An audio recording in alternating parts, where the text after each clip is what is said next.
என்னதான் டேஸ்ட்டாக நம்ம வந்து கீரை குழம்பு பொரியல்னு செஞ்சு கொடுத்தாலுமே வந்து சிலர் வந்து அதை விருப்பப்பட்டு சாப்பிட மாட்டாங்க, வேண்டான்னு ஒதுக்கி வச்சிடுவாங்க. அந்த மாதிரி உங்கள் வீட்லேயும் இருக்காங்களா? நீங்கள் வந்து மறக்காமல் இந்த வீடியோவை வந்து சேவ் பண்ணி வச்சுக்கோங்க. நம்ம வந்து இப்போ முருங்கைக்கீரையை வந்து காய வச்சு அதில் தான் இட்லி பொடி செய்ய போகிறோம். 1 கப் கடலைப்பருப்பை எடுத்து மீடியம் ஃப்ளேம்லேயே வந்து நல்லா கோல்டன் ப்ரௌனாக ரோஸ்ட் பண்ணி எடுத்துக்கலாம். இப்போ எடுத்துருக்கிற அதே கப்பில் 2 கப் அளவுக்கு உளுத்தம் பருப்பையும் எடுத்துகிட்டு ரோஸ்ட் பண்ணி எடுத்துக்கலாம்.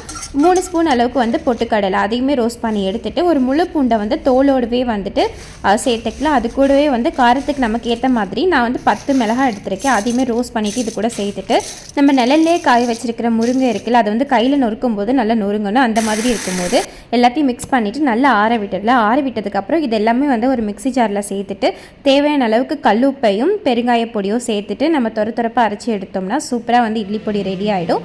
2 ஸ்பூன் இந்த பொடியை எடுத்துட்டு மிதமாக காய்ச்சிருக்கிற நல்லெண்ணெயோட மிக்ஸ் பண்ணிவிட்டு இட்லி தோசைக்கு சாப்பிடும்போது செம சூப்பராக இருக்கும். கொஞ்சம் கூட கசப்பு தெரியாது.